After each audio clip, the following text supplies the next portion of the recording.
क्या क्या कर रही है? हाँ, क्या कर रही है तू? चुप रहे, आवाज नहीं कर। जब चुप। तेरे आवाज करने से ना मेरे कान के पर्दे फटने नहीं वाले, समझी? और एक बात सुनने मेरी, कान खोल के, मेरे और अलका के बारे में अगर तूने किसी को भी बताया ना, कौन से मार दूंगा तेरे को। सुनाई दे रही है बात तेरे को? हाँ मैम, मैं मानता हूँ कि मैंने उसको मारने की धमकी दी थी, लेकिन मैम मैंने उसको मारा नहीं, और ना ही मैंने उसके साथ कुछ गलत किया, सच्ची। ये ऐसे नहीं मानेगा। प्रकाश, तोड़ो इसे। मैम नहीं, मैं झूठ नहीं बोल रहा हूँ, मैंने सच्ची कुछ नहीं किया सुरभि के साथ। तूने ही मारा है ना सुरभि को, या मरवाया है? मैम मैंने ना उसको मारा है ना उसको। मैम हो सकता है वो परमार सर ने कुछ किया होगा सुरभि के साथ। अब ये परमार सर कौन है? मैम वो परमार सर हमारे म्यूजिक टीचर है। ऐसे कहने को तो वो म्यूजिक सिखाते, लेकिन मैम वो सुरभि को तो कुछ और ही सिखा रहे थे। साफ साफ बोल। मैम सुरभि उनके पास गिटार सीखने जाती थी, और सर उसको छन्नी के झाड़ पे चढ़ा के उसका फायदा उठाना चाहते थे मैम, लेकिन सुरभि को उनके इंटेंशंस के बारे में सब पता चल गया था।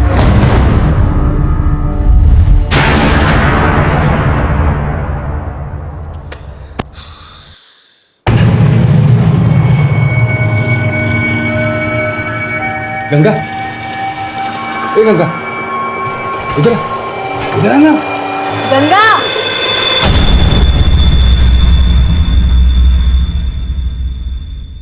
जल्दी जल्दी करना। मैम सुरभि के पेरेंट्स ने भी बताया था कि सुरभि ने अचानक से गिटार बजाना बंद कर दिया था। हो सकता है वजह उसके म्यूजिक टीचर परमार से ही जुड़ी हो। मुदित का भी कहना है कि परमार सुरभि को मोलेस्ट किया करता था। हो सकता है कि मुदित की बात में सच्चाई है, लेकिन जिस तरह का कैरेक्टर मुदित का है उसे नजर ये सोच के मैंने उसको एक दिन फुसला लिया। कैसी हो बेटा? हाँ बेटा, हमारे पास एक बहुत अच्छी चॉकलेट है, खाओगी?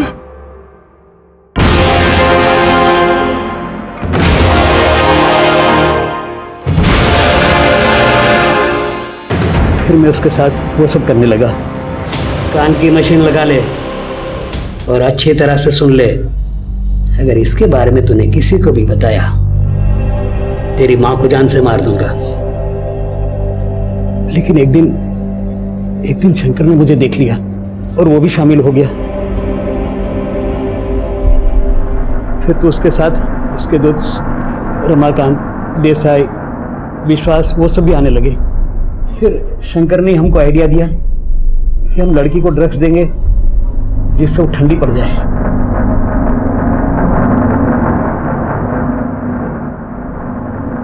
मैम हम लोग पहले उसे ड्रग्स देते थे, फिर एक दूसरे का वीडियो बना लेते थे ताकि कोई किसी के खिलाफ कुछ बोल ना पाए। हम नहीं चाहते थे कि कोई बाहर वाला आए, लेकिन एक एक करके 17 हो गए।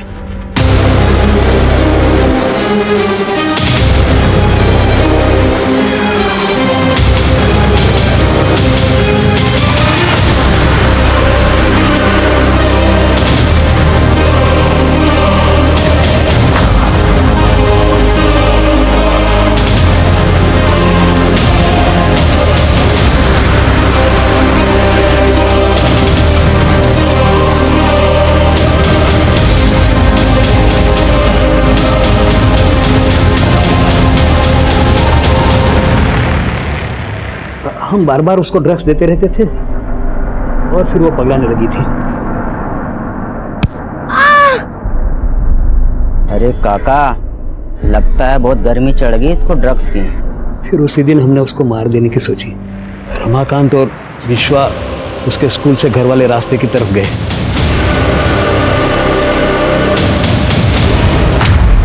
हमने सोचा था लोग ये समझेंगे कि उसने तंग आकर आत्महत्या कर ली।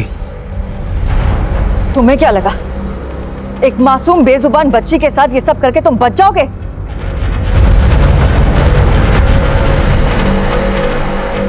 मैडम जी, मैं आपका दुख समझ सकती हूँ कि आप पे क्या गुजर रही है। मेरी गंगा तो बोल सकती है, लेकिन फिर भी मैं उसका दुख नहीं समझ पाई, उससे बात नहीं कर पाई। और सुरभि बिटिया तुम। शारदा, माँ वो होती है जो अपने बच्चों की खामोशी भी समझ जाए। तू खुद को कोस के तसल्ली कर सकती है, क्योंकि तेरी बेटी अब भी तेरी आंखों के सामने है। लेकिन मैं कभी खुद को माफ नहीं कर पाऊंगी, कभी माफ नहीं कर पाऊंगी।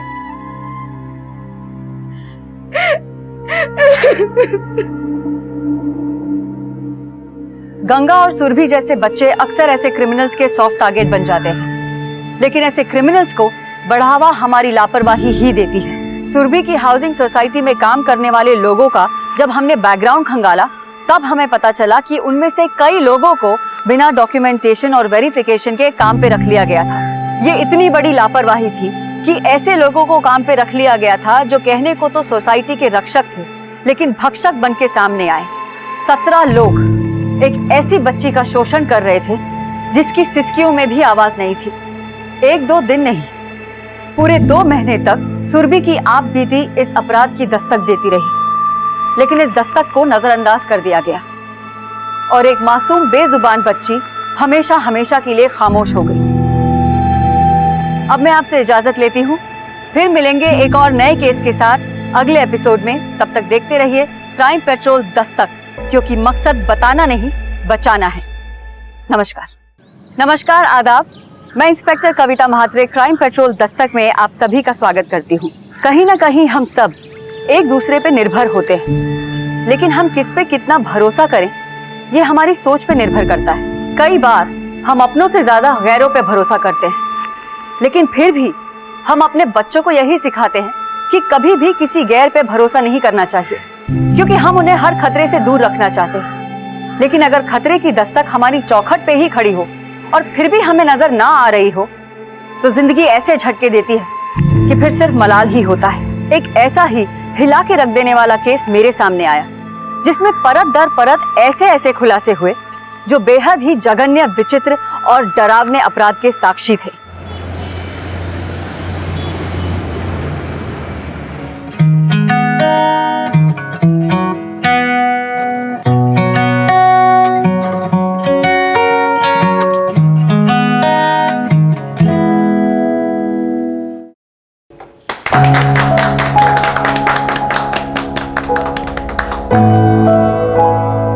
बहुत अच्छा बजाने लगी है तू सुरभि।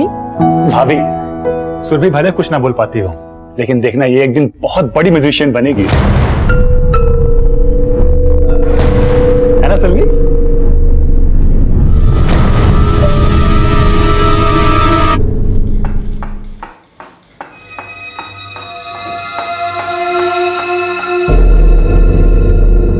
देखो शारदा, मैं तुमसे रिक्वेस्ट कर रहा हूं, तुम उस बारे में किसी से कुछ मत बताना। मैडम ने मुझे मुंह बंद करने के लिए 2000 रुपए दिए। आप कितना दोगे?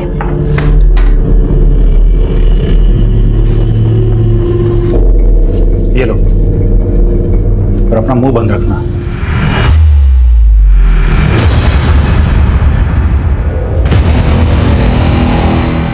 सुरभि सुन, सुरभि।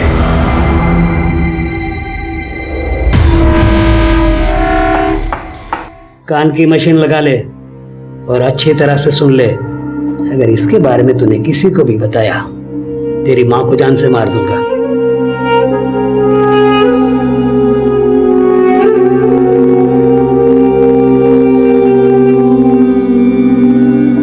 अरे जा, यूनिफॉर्म चेंज कर ले, मैं खाना लगा देती हूँ।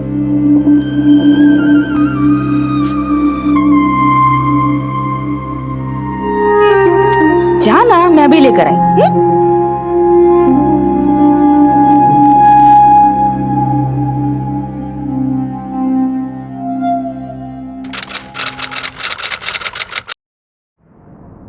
एक स्ट्रिंग, 2 स्ट्रिंग, तीसरी स्ट्रिंग, ओके। और ये वाली जो उंगली है ना, इसको यहाँ पे और ये उंगली यहाँ पे, ओके। ये पोजीशन, हाँ। सुरभि, बेटा बजा क्यों नहीं रहे हो? धुन भूल गए क्या? रुको मैं बताता हूँ।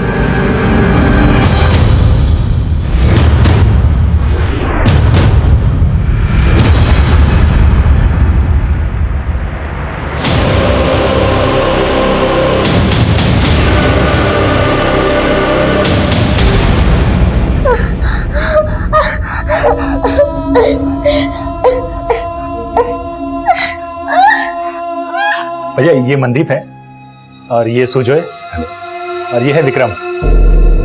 भैया हम लोग मिलकर के ना पुणे में एक गारमेंट का शोरूम डालने के लिए सोच रहे हैं और वहां पर एक जमीन भी देख ली है और मैं चाहता हूं कि ये इस अपने शोरूम का इनॉग्रेशन सुरभि के हाथों से करवाऊं because she is very lucky for me. Very good. Surabhi करेगी ना हमारे शोरूम का? क्या हुआ बेटा, ठीक तो हो? कुछ नहीं पंकज, थक गई होगी। आपको नींद नहीं तो आप जाके सो जाओ ना। जा आराम से जाके सोचा। सोचो।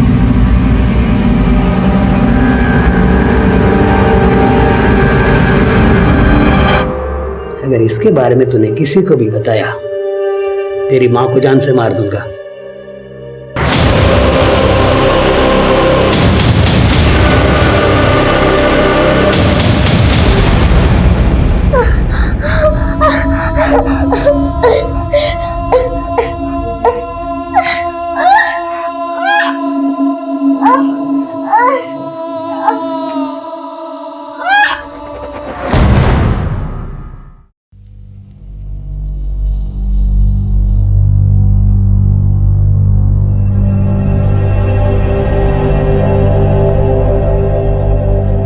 सुरभि, लिख क्यों नहीं रही हो तुम? टेस्ट चल रहा है ना और तुम्हें नींद आ रही है। जाओ मुंह धो के आओ। चुपचाप लिखो।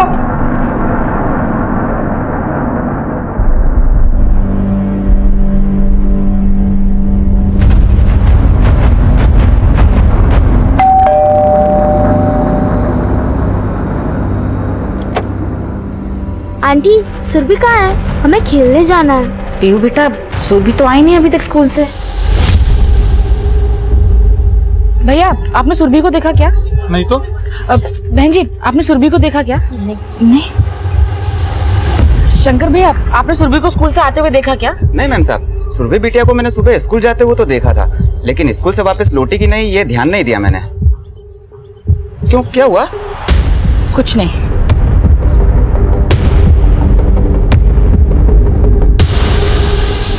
मुझे काका, आपने सुरभि को लिफ्ट से ऊपर जाते हुए देखा क्या? नहीं, मैंने नहीं देखा है। क्या हुआ? कुछ नहीं, दामले जी वाले फ्लोर पर लेकर चलो। जी।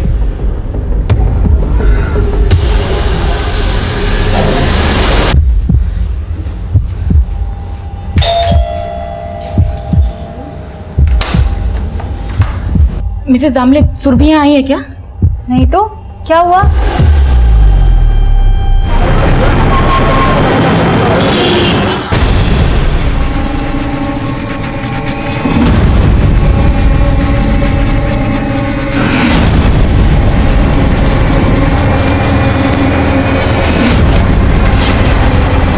बस बस, ये लीजिए।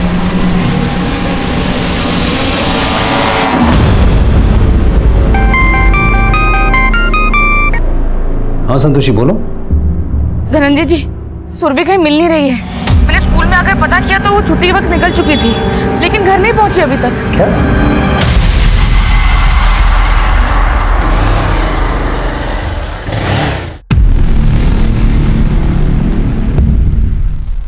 सुरभि का स्कूल कहाँ है? एरोली मैम, वहां से उसको घर आने में सिर्फ 15 मिनट लगते हैं, लेकिन उसका कुछ पता ही नहीं चल रहा। आप प्लीज थोड़ा जल्दी कर दीजिए, वो बेचारी बोल भी नहीं सकती है। सुरभि बोल नहीं सकती? मैम वो बचपन से ऐसी है। मैं मानता हूँ वो बोल नहीं सकती, लेकिन हियरिंग एड लगा के वो थोड़ा बहुत सुन सकती है। और सुरभि स्कूल कैसे आती जाती है? बस वगैरह से या? मैम एक्चुअली हमने उसको एक साइकिल दे रखी है, उसी से वो खुद अकेले आती जाती है।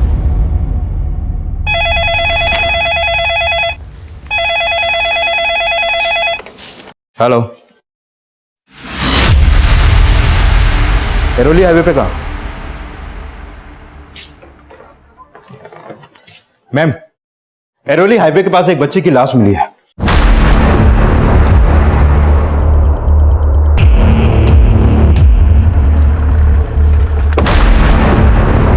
हटिए हटिए हटिए हटिए। पीछे हटिए, पीछे हटिए।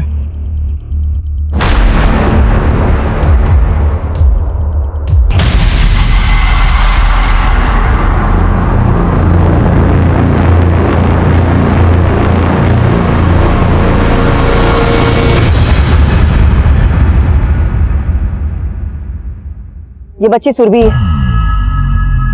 मैम बच्ची के मुंह से झाग निकल रहा है और ये फिनाइल की बोतल, कहीं इसने सुसाइड तो नहीं किया? एक 10 साल की स्कूल जाने वाली बच्ची जो बोल नहीं सकती, ठीक से सुन नहीं सकती, तुम्हें लगता है वो सुसाइड करेगी?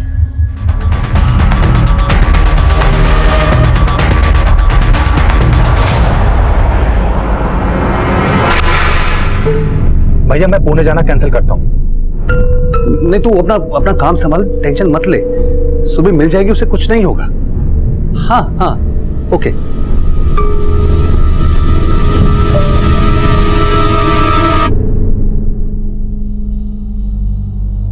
फिर को मिल जाएगी सुरभि।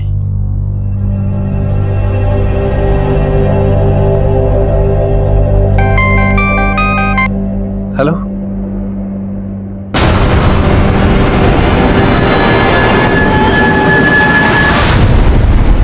सुरभि,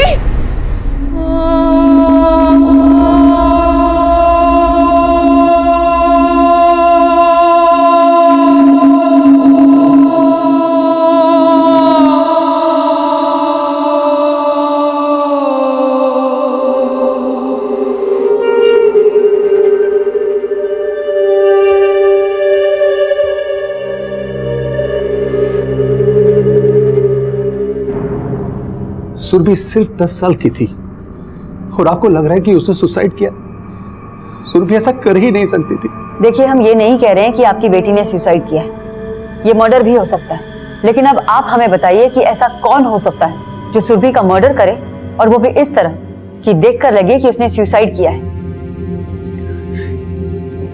कुछ समझ में नहीं आ रहा मैम, लेकिन सुरभि कई दिन से चुप चुप रहने लगी थी।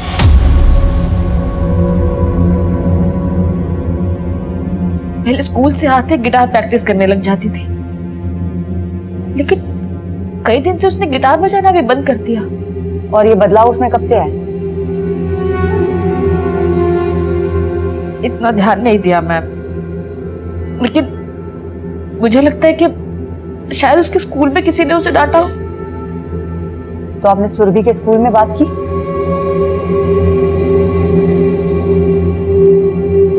सुरभि के हाव भाव लगातार ये दस्तक दे रहे थे कि एक ऐसा दलदल था जो उसे धीरे धीरे निगलता जा रहा था। खौफ और डर उसके चेहरे पे साफ झलक रहा था, लेकिन उसकी खामोशी में छुपे खौफ की दस्तक को किसी ने महसूस नहीं किया। और अब इस दुखद अंत के बाद ये सोचना शुरू किया गया कि ऐसा क्यों हुआ, एक 10 साल की बेजुबान बच्ची के साथ ऐसा कैसे हो गया।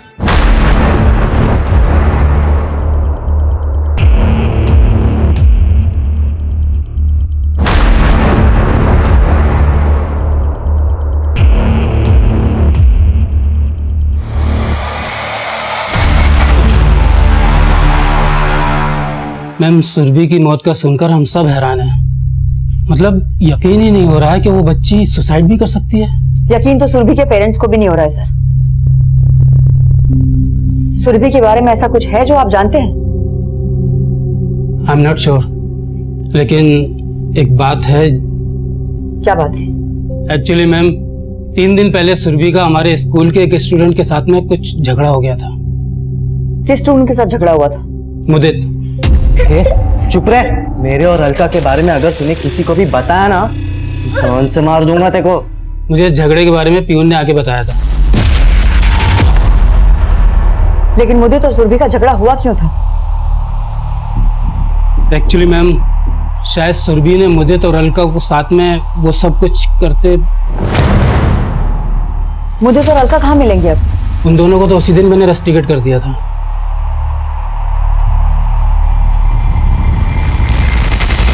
मुदित और अलका की सारी इंफॉर्मेशन निकालें। इन दोनों को रेस्टिकेट करने के ठीक 2 दिन बाद हमें सुरभि की डेड बॉडी मिली है। हो सकता है मुदित ने या इन दोनों ने मिलकर सुरभि से किसी बात का बदला लिया। प्रकाश, स्कूल में बाकी लोगों से भी बात करो, हो सकता है हमें और भी इंफॉर्मेशन मिल जाए। Okay ma'am.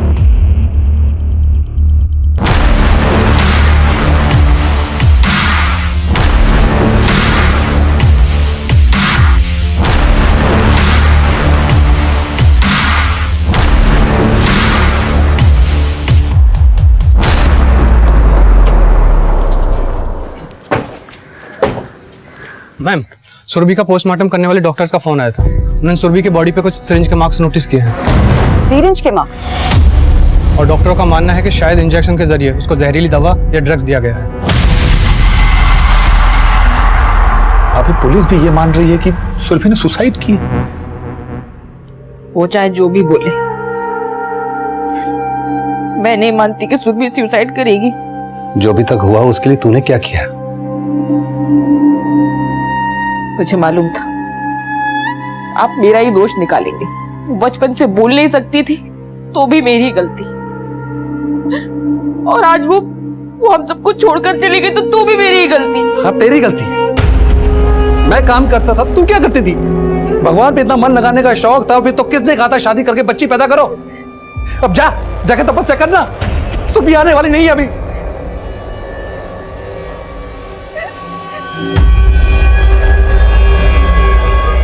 संभालिए अपने आप को आप।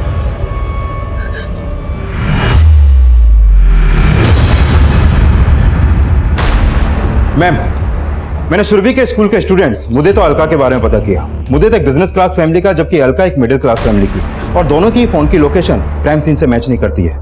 लेकिन मैम मुझे मुदित पे शक है, क्योंकि मुदित का अलका के अलावा भी कई और लड़कियों से अफेयर है, और वो इस हद तक गिर गया है कि 18 साल की उम्र में ही उसने ड्रग्स लेना शुरू कर दिया है। ड्रग्स? उसकी संगत ऐसे लड़कों से है जिनमें सभी लोग ड्रग्स लेते हैं। सुरभि के पोस्टमार्टम डॉक्टर ने बोला कि उसकी बॉडी के ऊपर कई सीरिंज के मार्क्स मिले, और ये मुदित ड्रग्स लेता था और इसके कई अफेयर भी थे। तो कहीं ऐसा तो नहीं कि ये सुरभि को ड्रग्स इंजेक्ट करके उसको मोलेस्ट करता हो?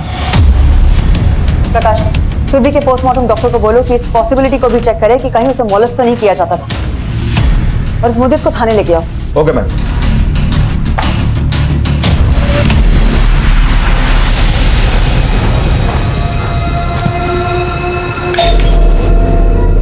सुन, मालिक जैसा बोले वैसा ही करना, समझी ना?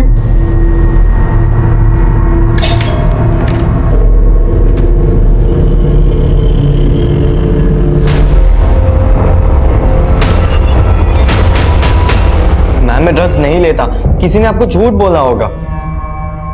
ये क्या है? देख, हम तेरा मेडिकल वैसे भी कराने वाले, झूठ बोल के कोई फायदा नहीं होगा। तू सुरभि को भी ड्रग्स इंजेक्ट करता था ना? नहीं मैम, मैं सुरभि को कुछ भी नहीं करता था। 11 फरवरी को तूने जो अलका के साथ स्कूल में किया, तू वो सुरभि के साथ भी करता था? मैम मैंने सुरभि के साथ कुछ भी नहीं किया, सच्ची। लेकिन उसे मारने की धमकी तो दी थी ना तूने?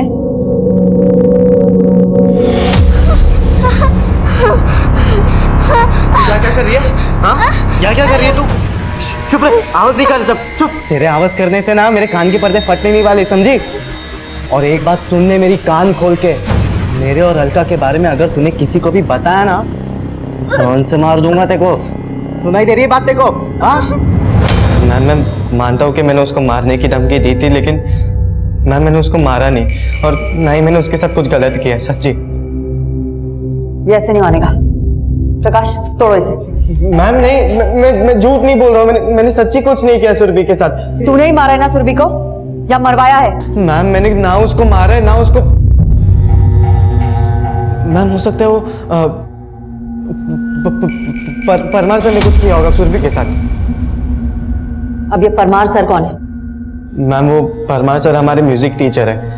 ऐसे कहने को तो वो म्यूजिक सिखाते, लेकिन मैम वो सुरभि को तो कुछ और ही सिखा रहे थे। साफ साफ बोल। मैम सुरभि उनके पास गिटार सीखने जाती थी, और सर उसको छन्नी के झाड़ पे चढ़ा के उसका फायदा उठाना चाहते थे मैम। लेकिन सुरभि को उनके इंटेंशंस के बारे में सब पता चल गया था।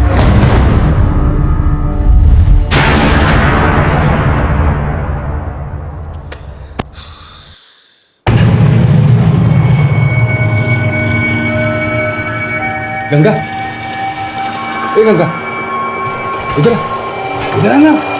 गंगा,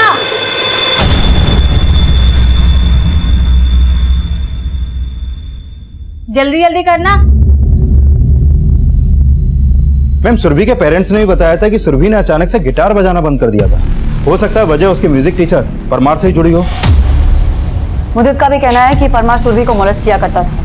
हो सकता है कि मुदित की बात में सच्चाई है, लेकिन जिस तरह का कैरेक्टर मुदित का है उसे नजरअंदाज नहीं किया जा सकता। एक काम करो, क्राइम सीन के आसपास के सारे सीसीटीवी चेक करो, हो सकता है मुदित कहीं नजर आया हो। और सुरभि का म्यूजिक टीचर परमा, उससे भी मिलके देखते हैं। Okay ma'am.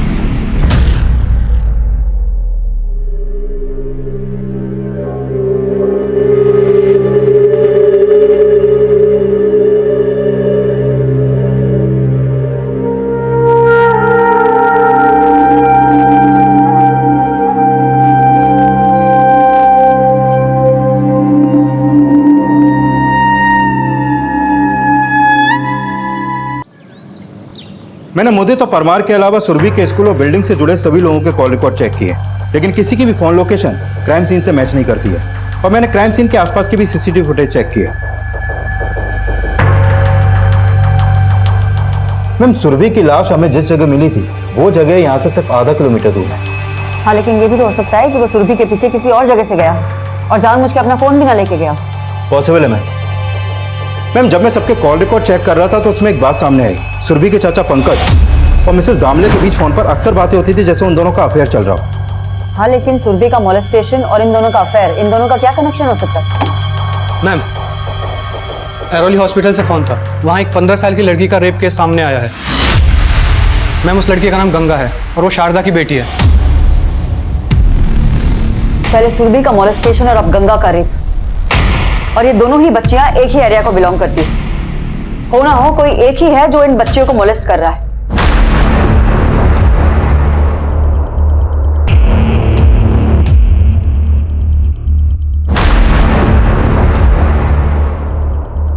देखिए, पुलिस को इन्फॉर्म करना हमारी ड्यूटी है।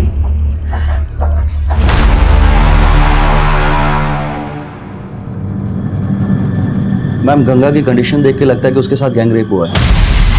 Gang rape? यस मैम, उसके प्राइवेट पार्ट्स पर कई पुरानी इंजरीज के निशान हैं। ऐसा लगता है कि उसे पिछले काफी लंबे समय से मोलेस्ट किया जा रहा था। और हाँ मैम, उसकी आर्म्स पर हमें सिरिंज के निशान भी मिले हैं। ऐसा लगता है कि उसकी बॉडी में ड्रग्स इंजेक्ट किया जा रहा था। गंगा की तबीयत अब कैसी है? हम मिल सकते हैं उससे? देखिए, अभी तो वो ट्रॉमा में है और मेरे ख्याल से उससे अभी कुछ भी पूछना ठीक नहीं है। मैडम जी, मेरे को नहीं मालूम था कि इतने समय से गंगा के साथ गलत हो रहा है। देखिए, गंगा के साथ बहुत लंबे समय से रेप हो रहा था। आपको क्या लगता है जहां वो काम करती है, कहाँ कहाँ काम करती है? रंजना मैडम के यहाँ, पीयू और दामले मैडम के यहाँ, और पहले सुरभि के यहाँ भी काम करती थी, लेकिन मैंने बंद करवा दिया था। क्यों? क्योंकि सुरभि का चाचा। सुरभि के चाचा क्या? रुकिए गई यहाँ, बताइए। वो दरअसल मैडम पंकज और दामले मैडम के बीच में चक्कर था। इसके लिए मैंने काम बंद कराया था, और जब मैंने गंगा से नाम पूछा तो उसने किसी का नाम भी नहीं बताया, और उसने मुझे कहा कि अगर वो किसी का नाम बताएगी तो वो मुझे जान से मार देगा। आपको क्या लगता है कौन हो सकता है? मैडम जी, मेरे को तो लगता है ये पक्के से पंकज है, जिसने मेरी बच्ची का रेप करके मुझसे बदला लिया है, क्योंकि मैं उसके और दामले मैडम के चक्कर के बारे में सब जानती थी। आपको क्या लगता है शारदा, पंकज का सिर्फ मिसेस दामले के साथ अफेयर था या सुरभि? हो सकता है मैडम, जिसने मेरी बच्ची को नहीं छोड़ा उसने अपनी भतीजी को भी नहीं छोड़ा होगा। पंकज और मिसेस दामले को थाने लेके आओ, और उस बिल्डिंग में गंगा जिन जिन के घर काम करती थी उन सब के बारे में एक बार फिर से पता करो। डॉक्टर ने कहा है कि गंगा का गैंग रेप हुआ है। वो एक नहीं है, उस एक से जुड़े कई और भी हैं। और हमें उन सब का पता लगाना है। Okay ma'am. मैं मानता हूं कि मेरा और मिसेस दामले का अफेयर था। गंगा की मां ने तुझ पे शक जताया है कि तूने उसकी बेटी का रेप किया है। मैम, ये क्या बोल रही हैं आप? अरे मैं क्यों रेप करूंगा उसकी बेटी का? सर, वो शारदा कुछ भी बोल रही है। वो तो खुद मुझे और पंकज को ब्लैकमेल करती थी। ब्लैकमेल? हाँ सर, वो मुझसे और पंकज से पैसे मांगती थी, क्योंकि उसने मुझे और पंकज को साथ में देख लिया था। सर, पंकज ने ना सुरभि के साथ कुछ गलत किया है और ना ही गंगा के साथ। ऐसा भी तो हो सकता है कि शारदा की तरह सुरभि को भी तेरे और मिसेस दामले के अफेयर के बारे में पता चल गया हो, और उसे खामोश करने के लिए तूने उसे ड्रग्स देने शुरू कर दिए, और फिर उसको मोलेस्ट किया, और फिर जहर देके उसको मार डाला, और इन सब में तेरे दोस्त भी तेरे साथ शामिल थे। क्यों? मैम, आप बिल्कुल गलत समझ रही हैं। अरे मैंने ऐसा कुछ भी नहीं किया है। हो सकता है उस गंगा का रेप उस दामले ने किया हो, क्योंकि उसकी ही बुरी नजर थी उस पर। हाँ सर, मैंने उसे खुद कई बार गंगा पे नजर रखते हुए देखा था। हो सकता है उसकी सुरभि पे भी बुरी नजर हो। मैम, मैंने सुरभि के साथ कुछ नहीं किया, ना गंगा के साथ। मैं तो गंगा से यह पूछने की कोशिश कर रहा था कि जब मैं घर पे ना रहूं तो पंकज, मतलब ये सुरभि का चाचा, मेरे घर पे आता है क्या? मैं गलत नहीं हूं, मैं पंकज गलत है। अब तो गंगा ही बताएगी कि वो पंकज था या दामले। जो भी हैं वो अकेले नहीं हैं, उनसे जुड़े और भी लोग हैं।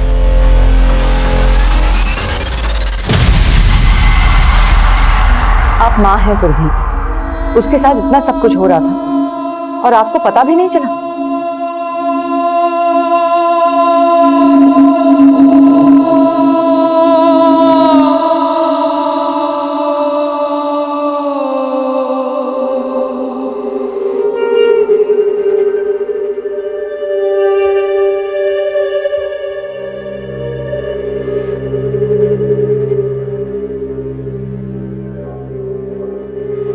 मुझे माफ कर देना सुरभि, सारी गलती मेरी ही है। मैं ही तेरा दुख समझ नहीं पाई।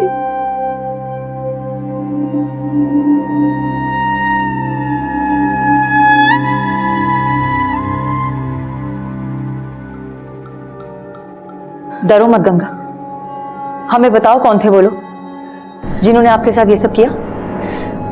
गंगा, डर मत बेटा, मैडम को सब सच सच बता दे। गंगा, डरने की बिल्कुल भी जरूरत नहीं है, हमें बताओ। संदीप और इकलाल।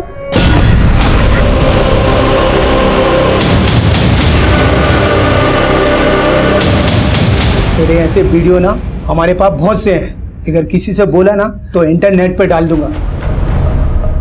इसी वजह से आई को कुछ बता नहीं पाई और इस बार वो एक और आदमी को लेके आए थे, पर मैं उस तीसरे आदमी को पहचानती नहीं हूँ। ये संदीप और इखलाक कहाँ रहते हैं?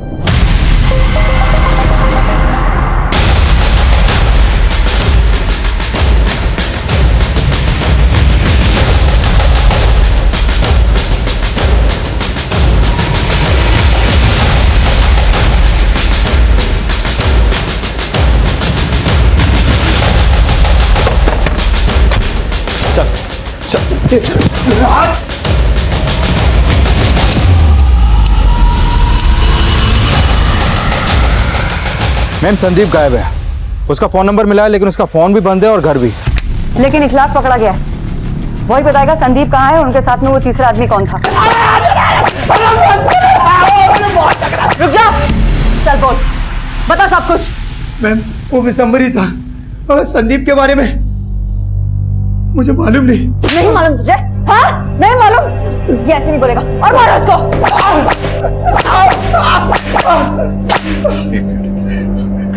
इसके मोबाइल में गंगा के वीडियोस के साथ सुरभि का भी वीडियो मिला है। सुरभि का वीडियो?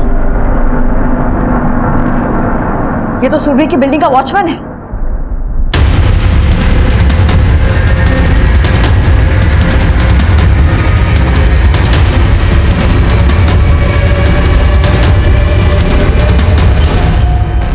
मैम, इसमें सुरभि की और भी वीडियोस है।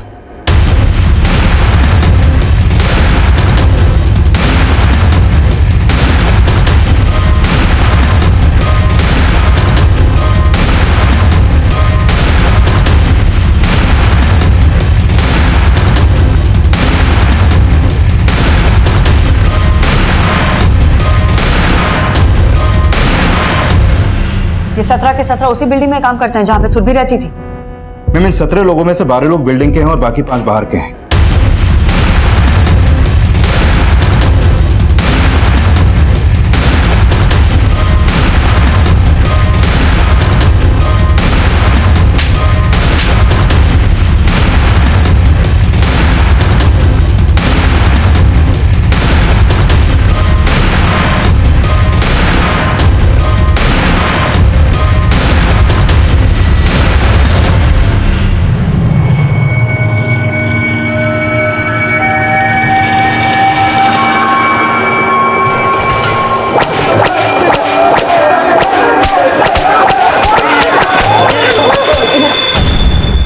कर रहे थे इतनी छोटी बच्चे के साथ में ये सब?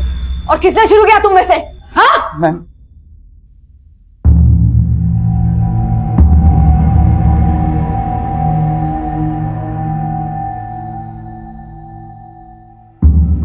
सुरभि और उसके माँ बाप जब से यहाँ रहने आए तब से मेरी निगाह सुरभि के ऊपर थी, और जब मैंने ये देखा कि सुरभि बोल नहीं पा रही है तो मैंने उसका फायदा उठाना चाहा। शाम के वक्त बाकी के बच्चे खेलने के बाद घर चले जाते थे, लेकिन सुरभि साइकिल चलाया करती थी। ये सोच के मैंने उसको एक दिन फुसला लिया। कैसी हो बेटा? हाँ बेटा, हमारे पास एक बहुत अच्छी चॉकलेट है, खाओगी?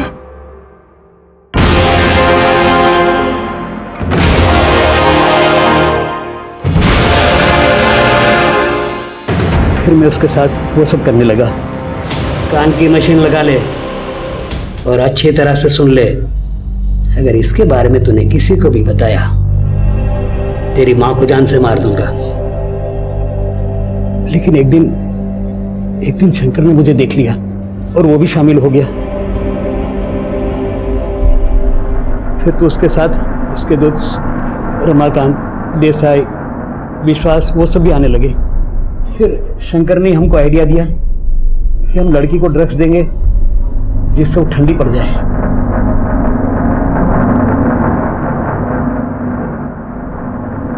मैम हम लोग पहले उसे ड्रग्स देते थे, फिर एक दूसरे का वीडियो बना लेते थे ताकि कोई किसी के खिलाफ कुछ बोल ना पाए। हम नहीं चाहते थे कि कोई बाहर वाला आए, लेकिन एक एक करके 17 हो गए।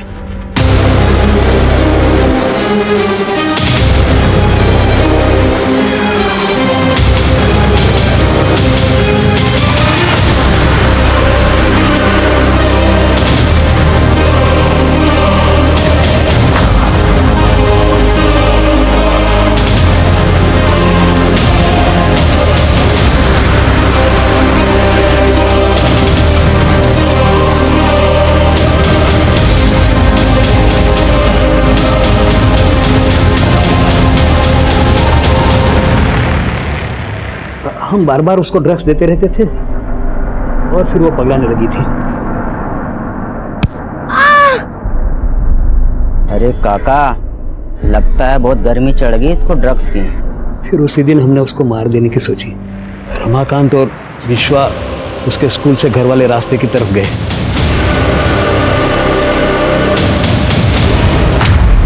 हमने सोचा था लोग ये समझेंगे कि उसने तंग आकर आत्महत्या कर ली। तुम्हें क्या लगा एक मासूम बेजुबान बच्ची के साथ ये सब करके तुम बच जाओगे?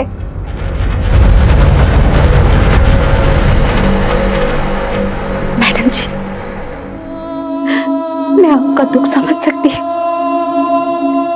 कि आप पे क्या गुजर रही है। मेरी गंगा तो बोल सकती है, लेकिन फिर भी मैं उसका दुख नहीं समझ पाई, उससे बात नहीं कर पाई। और सुरभि बिटिया तुम? शारदा, माँ वो होती है जो अपने बच्चों की खामोशी भी समझ जाए। तू खुद को कोस के तसल्ली कर सकती है, क्योंकि तेरी बेटी अब भी तेरी आंखों के सामने है। लेकिन मैं कभी खुद को माफ नहीं कर पाऊंगी, कभी माफ नहीं कर पाऊंगी।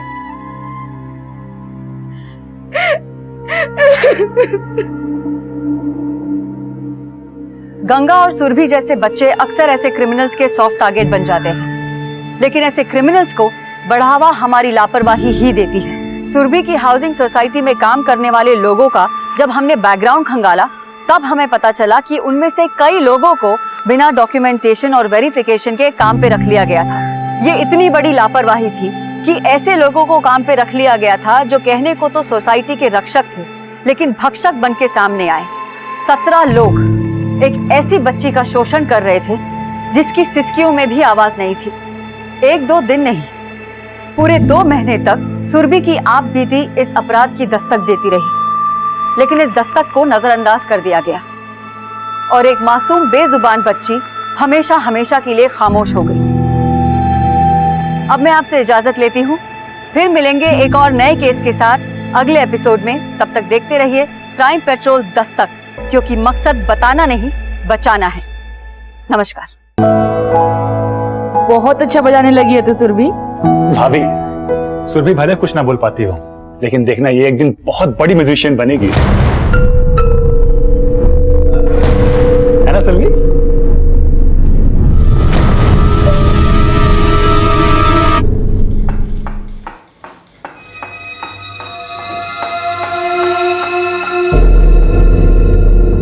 देखो शारदा, मैं तुमसे रिक्वेस्ट कर रहा हूं, तुम उस बारे में किसी से कुछ मत बताना।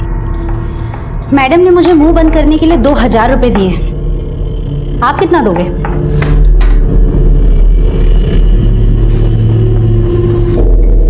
ये लो, और अपना मुंह बंद रखना।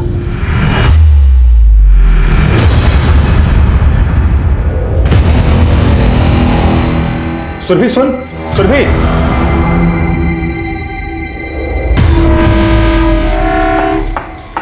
कान की मशीन लगा ले और अच्छी तरह से सुन ले। अगर इसके बारे में तूने किसी को भी बताया, तेरी मां को जान से मार दूंगा।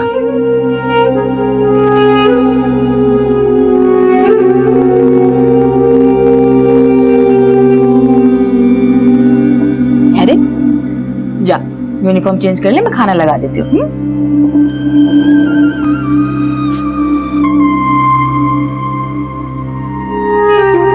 जाना, मैं अभी लेकर आई।